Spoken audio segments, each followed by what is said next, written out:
Record ya.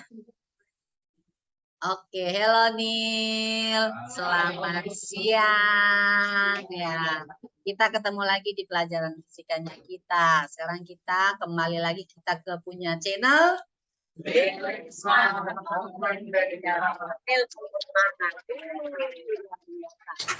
ya, kita masuk di fenomena kuantum. Kemarin kita kan udah bahas sedikit tentang fenomena kuantum, yaitu tentang apa? Yuk, siapa yang ingat? Siapa yang ingat? Yang logam disinari cahaya. Efek apa? Efek fotolistrik. Ya, nih ya kita akan bahas di sini itu tentang dualisme cahaya ya. Jadi cahaya itu dikatakan dualisme karena cahaya ini sifatnya bisa dianggap sebagai partikel dan juga bisa dianggap sebagai gelombang. Nah, untuk cahaya sebagai gelombang itu masuk di dalam materinya di sini adalah efek Compton dan juga tentang difraksi elektron. Selanjutnya dari difraksi elektron ini akan mengarah lagi kembali kepada hipotesis de Broglie punya. Nah, untuk cahaya sebagai partikel itu kita akan pelajari nanti tentang radiasi benda hitam dan efek fotolistrik ya, Abel. Radiasi benda hitam itu nanti kita akan tahu apa itu hukum Stephen Boltzmann, kemudian tentang hukum pergeseran Wien. Dan di dalam efek fotolistrik kita akan belajar tentang teori kuantum Planck. Jadi kita tahu tetapan Planck berapa? Tetapan Planck? Ada yang masih ingat?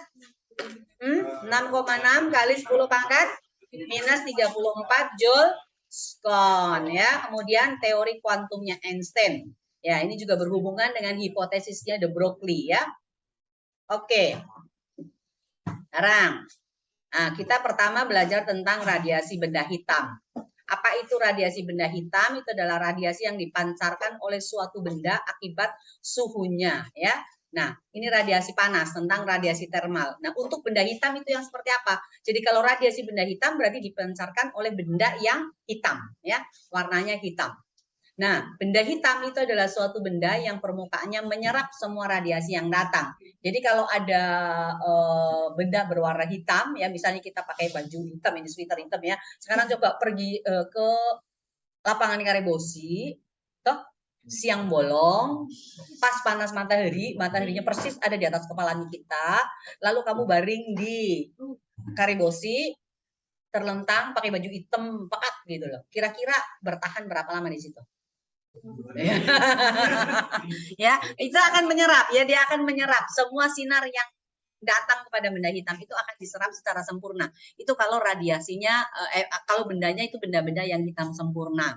Nah, ini namanya kotak hitam ini ya. Jadi ini ceritanya ini ada sebuah kotak, kemudian dilubangi ini di sini, kemudian lubang ini digunakan untuk menangkap cahaya. Nah, setelah menangkap cahaya, ternyata yang tadinya warnanya putih ini ya kok menjadi hitam seperti ini. Makanya ini jadi dinamakan dengan kotak hitam dulu ya. Ya, itu. Nanti kamu bisa bikin sendiri ini ya, bisa bikin sendiri bikin kotak seperti ini ya. Ya, sekarang nah, hukum Stephen Boltzmann ya, hukum Stephen Boltzmann ini ya teoremanya ya. Nah, ini RF ini sama dengan J ya di dalam F dan juga T ya. Nah, T itu di sini T di sini itu bukan periode ya, tetapi adalah suhu. Suhunya itu dalam Kelvin ya. T besar itu suhu dalam Kelvin, dalam suhu mutlak ya. Nah, Joseph Stephen itu mendapatkan secara eksperimen bahwa daya total, daya. Sampai yang ingat daya itu lambangnya apa ya? No, satuannya W, watt. P, ya daya total persatuan luas. Luas itu area. Lambangnya apa? Lambangnya apa luas? No, itu satuannya meter kuadrat. Lambangnya A, bukan L. Kalau di matematika itu L ya, tetapi kalau untuk di fisika luas area itu kita pakai A, ya, pakai A. Nah, jadi kalau daya total persatuan luas kira-kira apa itu? Daya total persatuan luas. Hah? Yuk.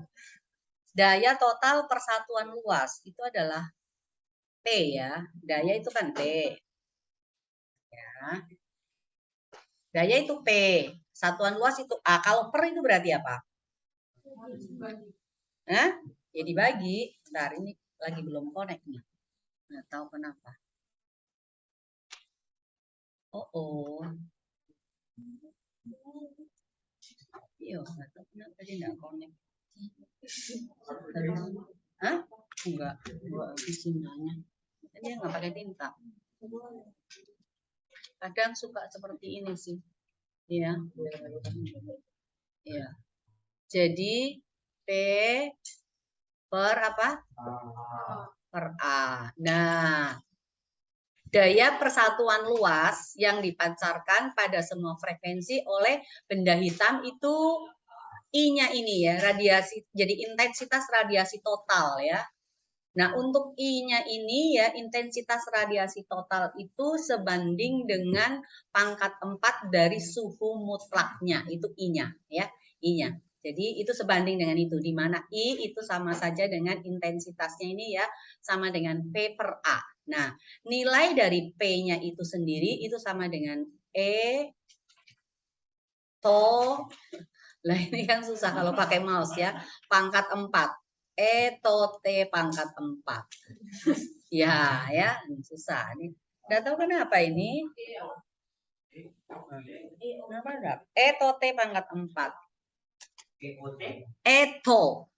To. Itu tetapan Stephen Boltzmann itu. Ya, tetapan Stephen. Ini udah. Ya, Ibu clear dulu ya. Oke ya. Jadi I-nya itu sama aja dengan P dibagi dengan A. Di mana P-nya itu sama dengan E to T pangkat 4. Ini dibagi dengan A ya. Jadi kalau kita hanya cari dayanya saja, berarti ini naik ke sana, maka P sama dengan apa? I dikalikan dengan A ya. I dikalikan dengan A. Ya, itu. Nah, di mana P-nya sama dengan E to T pangkat 4 ya. Itu adalah P-nya. Nah, E-nya ini itu adalah daya serapan ya, daya serapan daripada benda. Nah, itu nilainya antara 0 sampai dengan 1. Kalau 1 berarti hitam sempurna, yang ini ya, hitam sempurna. Hitam sempurna. Kemudian kalau 0 itu berarti dia putih sempurna gitu ya. Putih sempurna. Putih sempurna itu berarti dia memantulkan kembali, dia sama sekali tidak menyerap cahaya. Makanya kalau siang-siang itu sebaiknya kita mengenakan baju yang berwarna apa? Gelap atau putih. Lebih baik kita pakai putih daripada kita pakai hitam gitu ya. Ya, supaya apa? Kita tidak kepanasan. Ya, oke ya. Ya. Oke, nah ini tadi ya. P per A. E to T pangkat 4 ya. P per A. Oh. I-nya yang E to T pangkat 4 ya. Ini P sama dengan E to T A. Ya, itu terbalik tadi ya. Ya. Jadi ini ya. I yang sama dengan apa? Bentar.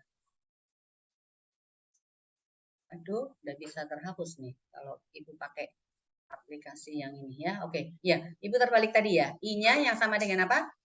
E to T pangkat 4. Tadi tersalah. Ada kesalahan tadi ya yang di depan ya.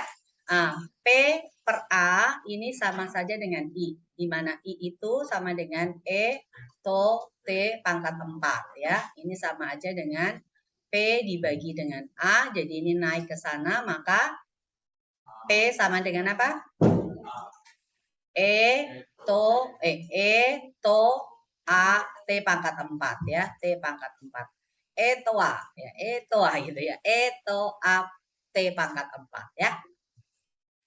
Oke, jadi itu ya. Ada semua di buku cetak ya. Nggak usah dicatat. Kalau mau catat ya nggak apa-apa sih.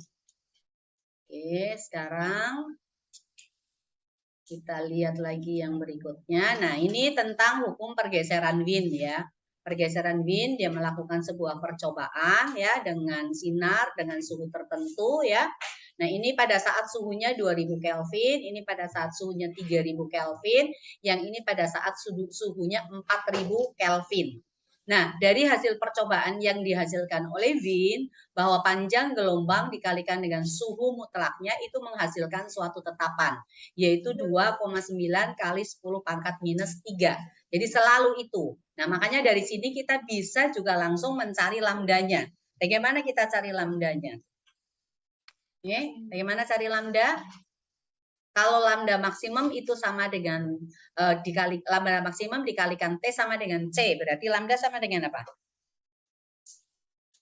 Yuk. Lambdanya sama dengan apa berarti? Ya, sama dengan C dibagi dengan T ya. Ini C-nya di sini kan 2,90 kali 10 pangkat minus 3. T-nya ini satuannya apa? Satuan daripada T. T satuannya adalah Kelvin. Lalu lambda satuannya apa? Meter kan? Ya. Kalau begitu C satuannya apa? Ini C besar ya, bukan C kecil ya.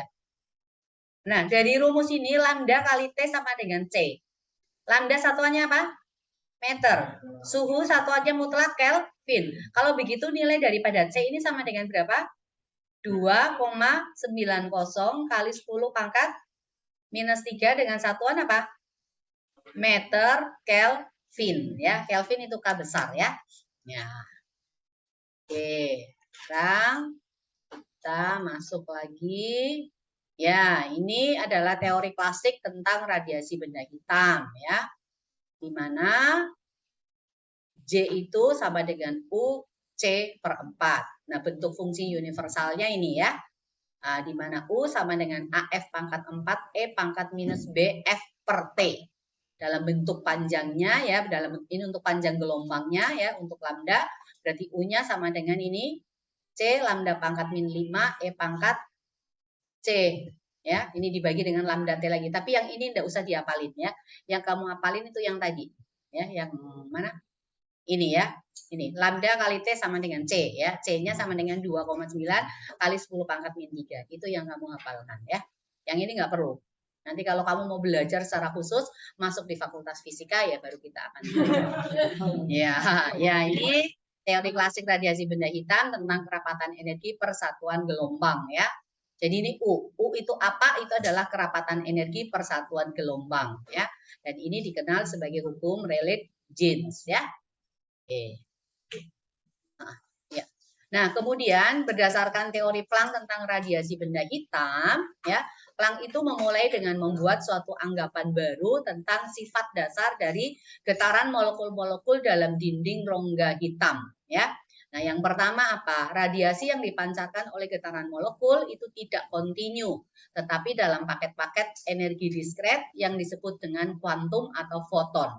Jadi nama lain daripada kuantum itu adalah foton, di mana dirumuskan energi itu sama dengan H dikalikan F, sehingga kalau ada beberapa foton maka kita pakai N. Jadi En di sini sama dengan NHF ya. Ya, jadi energinya itu sebetulnya kan E itu kemarin kita kan udah turunkan ya, sama dengan H dikalikan F. Jadi kalau dalam E ke N ya, tergantung N-nya sama dengan berapa, ada berapa foton, misalnya 2 foton berarti 2 HF. Ya, di mana H itu adalah tetapan Planck-nya itu adalah 6,6 kali 10 pangkat minus 34 Joule skon ya. Nah, molekul-molekul itu memancarkan atau menyerap energi dalam satuan diskret dari energi cahaya. Disebut juga kuantum dan sekarang kita namakan dengan foton.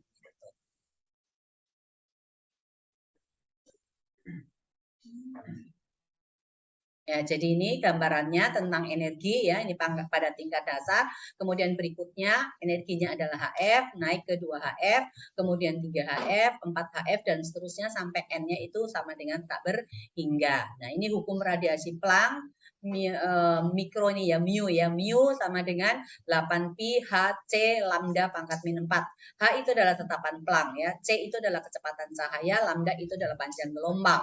Ini dibagi dengan EHC dibagi dengan lambda KT. T-nya ini suhu ya, dikurangi 1. Ini juga enggak usah dihafalin. Ya, ini ada sebuah contoh soal, ada di buku cetakmu. Ya. Nah, ini ada sebuah lampu natrium. 20 watt. Watt itu berarti apa? Daya ya, power ya. P sama dengan 20 watt. Siapa itu yang pakai baju merah? Jaket merah. Asiknya dia nih nak bobo tidur. Ya. Oh, nanti kalau apa namanya kamu susah tidur ya putar videonya ibu ya supaya kamu tertidur gitu ya. Ya, nah sekarang ini berwarna kuning dengan panjang gelombang 589 nanometer. Nano Abel sama dengan 10 pangkat berapa? Ini siapa sebut tunduk. Ya. Tidur juga Bel? Tidur juga enggak? Oh enggak, Ji. Nano 10 pangkat berapa, Bel? 10 pangkat 9, salah. Yo, 10 pangkat berapa kalau mikro 10 pangkat? Minus 6. Nano 10 pangkat? Minus 9 yang benar ya. Iya. Nano itu 10 pangkat min 9. Kalau giga ya, mega 6. Giga 10 pangkat 9. Tera 10 pangkat 12. Ya, berapa banyak foton yang dipancarkan? Nah, E itu sama aja dengan W. W itu sama dengan P dikalikan time. Di sini kan ada watt ya. Jadi anggaplah time-nya itu dari kan setiap skon. Kalau setiap skon berarti time-nya sama dengan 1 skon ya. Nah, energi itu kan sama dengan NHF ya.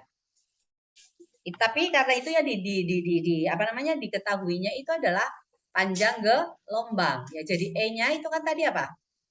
Sama dengan apa? Tadi N dikalikan H dikalikan F. Lalu F ini sama dengan apa? Dari teori gelombang ya, V itu kan sama dengan apa? F dikalikan dengan SMP nih, lambda ya. Nah sekarang karena ini berbicara tentang cahaya, berarti V-nya sama dengan C ya. C sama dengan F dikali dengan lambda. Kalau begitu lambda berarti sama dengan apa?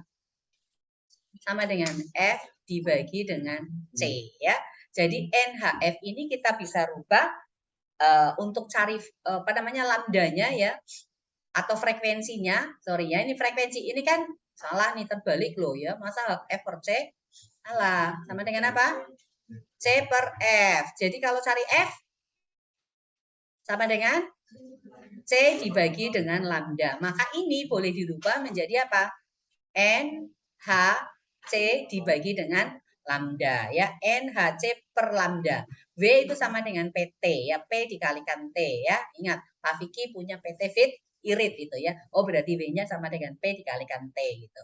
Nah, yang mau dicari adalah N-nya. Maka ini lambdanya naik, C-nya turun, kemudian H-nya juga turun. Jadi PT kali lambda dibagi dengan HC. Nah, ini kita masukkan semua angkanya menghasilkan angka ini. 5,92 kali 10 pangkat 19 foton. Jadi banyak fotonnya yang terpancarkan dari sebuah lampu natrium 20 watt itu adalah ini. Gitu ya. Oke. Bisa dipahami? Bisa ya, tidak ada yang menjawab, gampang sekali. Oh, ini tinggal dikasih masuk aja. Nah ini adalah teori Planck ya, gambarannya grafik tentang panjang gelombang dan intensitasnya. Ini panjang gelombangnya dalam mikro, kemudian energi dalam satuan relatif itu ada 100 dan seterusnya ya. Itu gambarnya. Nah, sekarang dualisme cahaya ini. Cahaya menurut Newton itu adalah cahaya yang merupakan suatu partikel. Menurut Huygens, cahaya itu merupakan suatu gelombang ya. Nah, ini dibuktikan dengan eksperimen tentang interferensi celah ganda-yang. Ini sudah dipelajari di kelas 11 ya. Interferensi ya. Tentang interferensi, difraksi ya pada celah tunggal, celah ganda, kemudian ada difraksi pada kisi. Ya, ada ya? Pas kelas 11 harusnya ada. Loh, lah gimana? Loh kok aduh? Harusnya ada loh ya. Penemuan gelombang elektronik ya, itu melalui gelombang elektromagnetik ya. Elektromagnetik itu berdasarkan eksperimen Hertz ya, dengan berdasarkan juga hipotesis daripada Maxwell ya. Harusnya ada itu tentang difraksi cahaya yang sama dengan D sin theta sama dengan N dikalikan dengan lambda. Loh. Ada garis terang, garis gelap? Enggak ada? Atau lupa? Lupa ya, nanti aku kasih praktek itu. Kita punya ada kisi difraksi, jadi kamu bisa melihat antara garis terang satu, garis terang kedua itu jaraknya sama dengan berapa. Itu ada ya nanti ya. Nantilah. Ya ini efek fotolistrik yang kita pelajari kemarin ya. Efek fotolistrik itu kalau cahaya itu ya atau datang pada permukaan logam ya, datang pada permukaan logam. Jadi efek fotolistrik itu cahaya datang pada permukaan logam, lalu elektron pada permukaan logam itu bisa keluar daripada logam itu sendiri jika apa? Ada yang ingat? Masa lupa semua ya? Loh, masa lupa sih? Baru berlalu berapa hari? Ya. Loh, ya. Ada permukaan logam nih, ada permukaan logam ya yang disinari dengan cahaya. Disinari cahaya. Cahaya ini memiliki frekuensi F, berarti energinya sama dengan apa? H dikalikan dengan F. Nah, logam ini itu memiliki fungsi kerja. Fungsi kerjanya boleh kamu pakai E0 atau pakai W0 juga boleh. W0 itu berarti sama dengan H dikalikan dengan F0. Artinya ada frekuensi ambang. Fungsi kerja itu frekuensi ambang. Ini fungsi kerjanya W0, F0 itu adalah frekuensi ambang ya. Nah, energi yang diperlukan untuk supaya elektron ini terlepas kira-kira E-nya itu harus lebih besar atau lebih kecil daripada E0-nya atau W0-nya. Harus lebih kecil atau lebih besar untuk mengeluarkan? Harus lebih besar supaya bisa keluar ya, supaya bisa keluar. Jadi ini nanti akan ada elektron yang keluar nih. Keluar daripada permukaan logam. Nah, elektron ini keluar dari permukaan logam, dia akan bergerak dengan kecepatan tertentu dan memiliki energi kinetik. Ya, kenapa? Karena di sini E-nya lebih besar daripada E0 ya, daripada fungsi kerjanya ya, atau W0 juga boleh. Ya, E lebih besar daripada E0. Jadi kira-kira energi kinetiknya sama dengan apa tuh? Kalau E lebih besar daripada E0. Lalu sisa energinya itu dipakai untuk elektron itu bisa bergerak. Jadi EK sama dengan apa? Loh, E dikurangi dengan E0 ya. Ini adalah energi kinetiknya. Nah, energi kinetiknya ini tetap sama dengan 1/2 mv kuadrat sama dengan E dikurangi dengan E0 ya. Nah, karena elektron yang bergerak, maka massa di sini itu berarti adalah massa daripada elektron. Sekarang kalau kita mau cari kecepatannya gimana? Untuk cari V. Sama dengan apa tuh? Ini V kuadrat. Jadi cari V kita harus menggunakan apa? Akar ya. E itu tadi sama dengan apa? H dikalikan F kan. Lalu E0 sama dengan H F0 kan. Nah, kalau gitu ini berarti duanya ini sebagai pembagi, maka ini akan naik sebagai pengali ya. Kemudian M-nya itu sebagai pengali dari V, berarti ini sebagai pembagi. Jadi akar dari 2/M HF dikurangi HF0. Hanya boleh keluarin enggak? Boleh ya? Berarti V jadi apa? Akar dari 2H/M. Ini adalah F dikurangi dengan F0. Ini mau kamu bikin delta F juga boleh, nggak apa-apa. Selisih ya, selisih frekuensi cahaya dengan frekuensi ambangnya boleh, nggak ada masalah. Terserah Anda gitu ya. Iya. Oke. Dah? Ya, jadi efek fotolistrik itu adalah peristiwa keluarnya elektron ketika suatu permukaan logam disinari radiasi elektromagnetik. Nah, elektron yang keluar itu disebut dengan fotoelektron. Energi ambang itu adalah energi minimum yang diperlukan untuk membebaskan elektron dari permukaan logam. Kira-kira kenapa? Kok kita perlu energi minimum untuk membebaskan elektron dari permukaan logam? Kenapa? Kenapa kira-kira? Kalian ingat susunan daripada elektron itu ada di mana? Bagian tengah daripada atom itu apa? Inti ya. Lalu di sini ada elektron-elektron ya. Lalu elektron ini punya energi apa? Energi apa di sini? Energi yang dimiliki oleh elektron adalah energi kimia loh. Energi ikat. Ya, punya energi ikat. Tergantung elektronnya itu berada di lintasan keberapa. Lintasan paling dalam itu lintasan apa? K ya. Berikutnya adalah L. Berikutnya adalah M dan seterusnya. Nah, energi ikat daripada elektron itu tergantung dia ada di lintasan keberapa ya. Oke, nanti kita akan belajar lagi itu, mengulang kembali di fisika inti ya. Oke. Nah, sekarang ini percobaan daripada efek fotolistrik ya. Nah, beda potensial negatif terbesar yang menyebabkan tidak ada elektron yang tiba di plat logam ya. Ini disebut dengan potensial henti, di mana energi kinetik maksimum itu juga sama dengan E dikalikan dengan V0. Ya, E dikalikan dengan V0. V0 ini adalah potensial henti. Jadi kalau yang ditanyakan itu adalah potensial hentinya, maka V0 sama dengan apa? V di sini adalah V potensial ya. V0 berarti sama dengan apa? EK dibagi dengan E. E itu adalah muatan ya. Muatan. E adalah muatan elektron. Muatan elektron sama dengan berapa? 1,9 kali 10 pangkat 1,9 ya? Kali 1,6. Oh iya.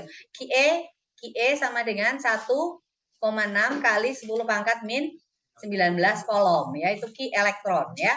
Kamu ingat rumusnya ini, V sama dengan ya V dikalikan dengan Q ya. Jadi V sama saja dengan V dibagi dengan Q ya. Ya itu ya. Pakai ini sama aja. Jadi V-nya di sini itu adalah energi kinetiknya dibagi dengan Q-nya berarti Q elektron ya. Energi kinetiknya tadi sama dengan apa? Sama dengan apa? E dikurangi dengan E0 ya. Oke ya. Pakai itu ya. Kalau ditanyakan. Ya, ini percobaan hasil eksperimen efek fotolistrik yang gagal dijelaskan oleh teori yang menganggap bahwa gelombang itu sebagai cahaya. Ya, ini hasil eksperimennya ya. Nah, gagal dijelaskan kalau cahaya itu sebagai gelombang. Makanya ada muncul lagi itu cahaya sebagai partikel. Nah, itu untuk menjelaskan efek fotolistrik. Jadi dari hasil eksperimen efek fotolistrik yang gagal dijelaskan oleh teori gelombang cahaya, yang pertama ini tidak satupun elektron dibebaskan dari plat logam ketika frekuensi cahaya yang digunakan lebih kecil daripada frekuensi ambang yang khas untuk setiap logam. Ini nggak bisa dijelaskan oleh teori gelombang cahaya. Kemudian yang berikutnya adalah jika frekuensi cahaya yang digunakan lebih besar, jumlah fotoelektron yang dibebaskan itu sebanding dengan intensitas cahaya, bukan sebanding dengan jumlah elektronnya, itu tidak sebanding dengan frekuensinya, tetapi sebanding dengan intensitasnya. Kalau intensitasnya makin besar, maka elektron yang terbebaskan itu akan makin banyak. Dan intensitasnya makin kecil, berarti elektron yang dibebaskan akan makin sedikit. Nah, elektron itu bisa terbebaskan dari permukaan logam jika frekuensi daripada cahaya itu lebih besar daripada frekuensi ambangnya ya. Nah, arus fotoelektron itu terjadi hampir spontan, bahkan untuk cahaya yang berintensitas rendah.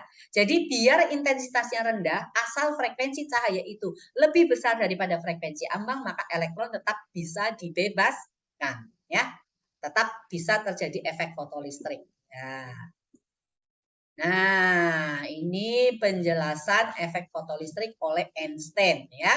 Di mana EK maksimum sama dengan E dikurangi V0, V0-nya kamu mau ganti E0 boleh ya. Setengah mv kuadrat berarti sama dengan HF dikurangi HF0 ya. Jadi ini Einstein menyatakan bahwa dalam interaksi antara foton cahaya dan elektron di dalam logam, sifat partikel cahaya itu berperan ya. Setelah terjadi tumbukan antara foton cahaya dengan elektron, maka foton itu memusnahkan diri. Ya, memusnahkan diri dan menyerahkan seluruh energinya kepada elektron yang tertumbuk tadi ya. Nah, sebagian energi itu meningkatkan energi total elektron sehingga dapat mengatasi energi ambangnya ya.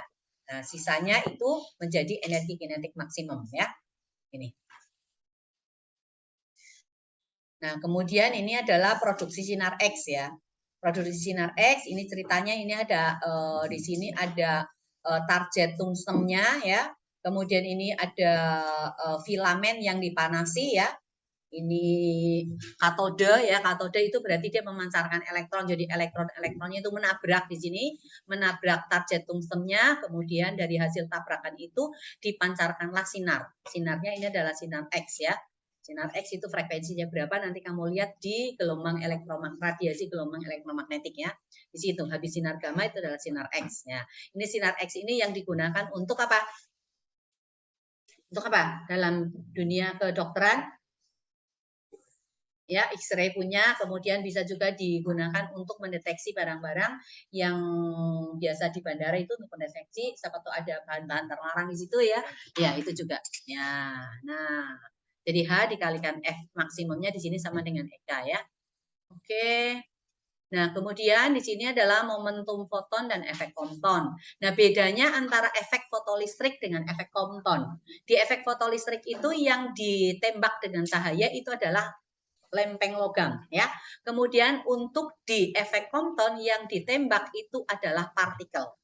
Jadi ini partikelnya ditembak dengan cahaya, kemudian ada cahaya yang terhamburkan dan partikelnya itu akan bergerak ya, bergerak dengan kecepatan tertentu juga ya, V di sini ya. Nah, ini elektronnya akan terpental di sini, yang ditembak adalah elektron.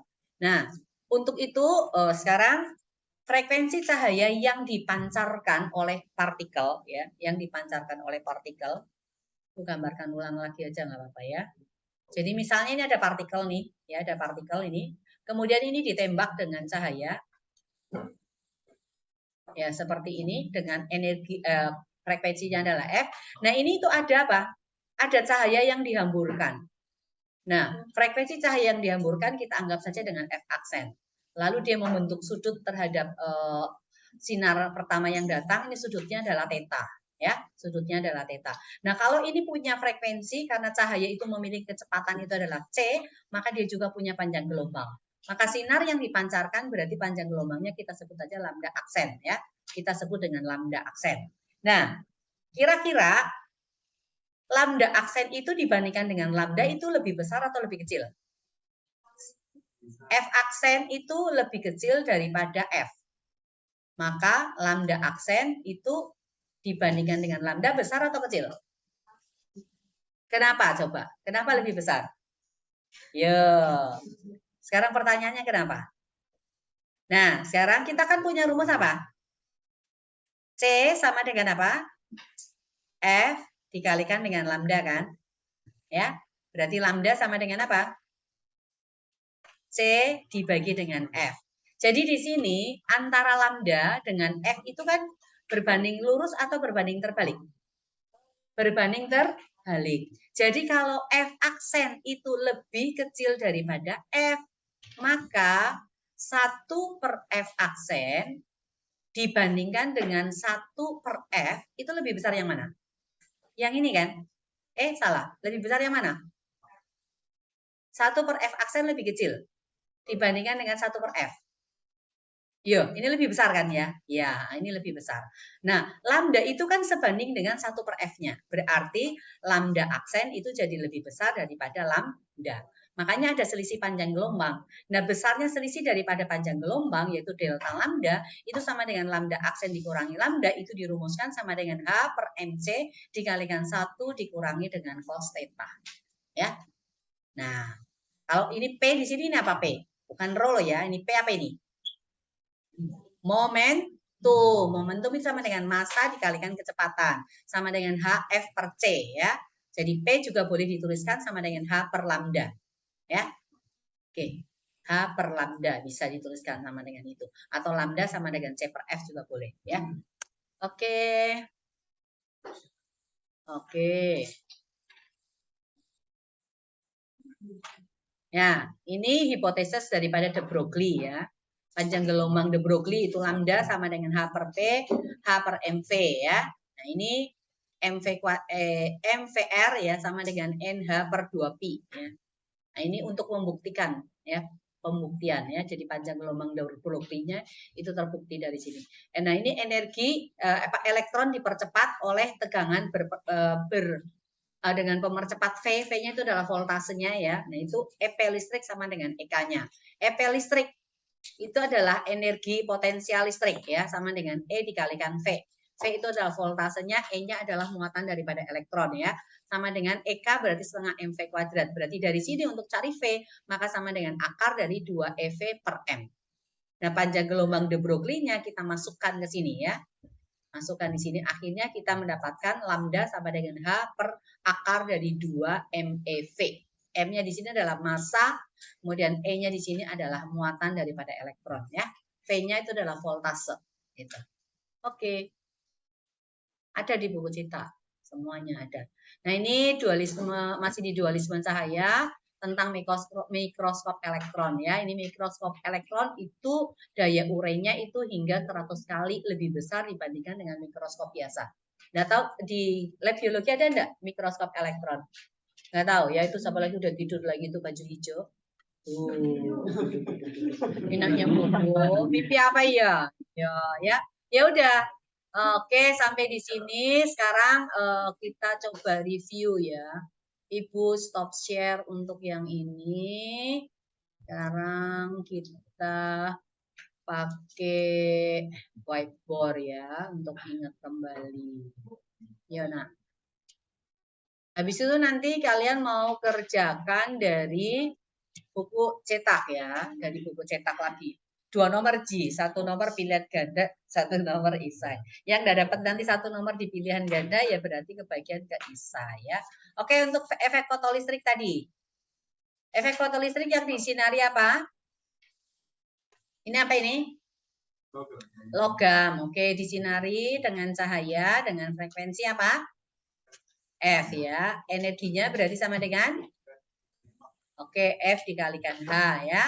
Nah, di sini punya fungsi kerja. Fungsi kerjanya sama dengan apa?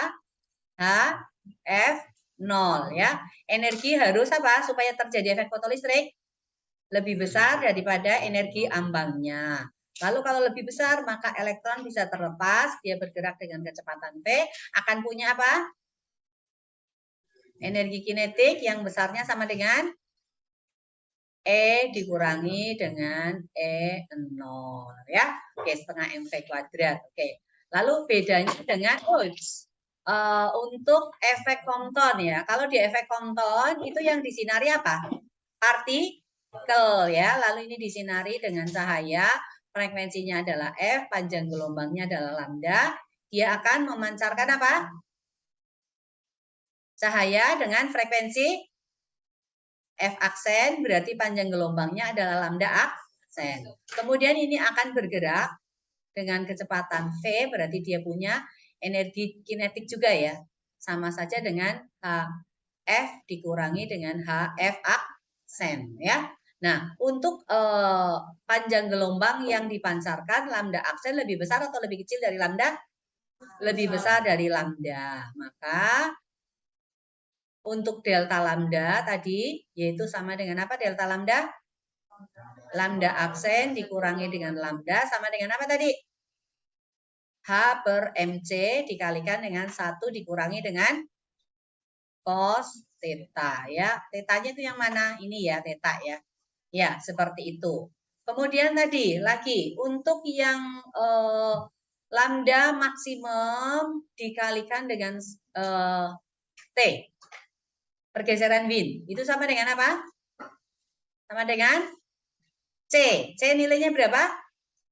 Yuk, ada yang ingat enggak? Hah? Berapa?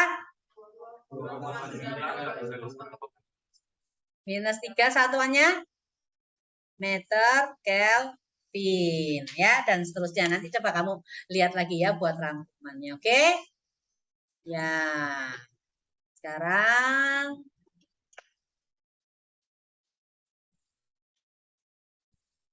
oke, kita stop dulu ya. Supaya bisa langsung di ya,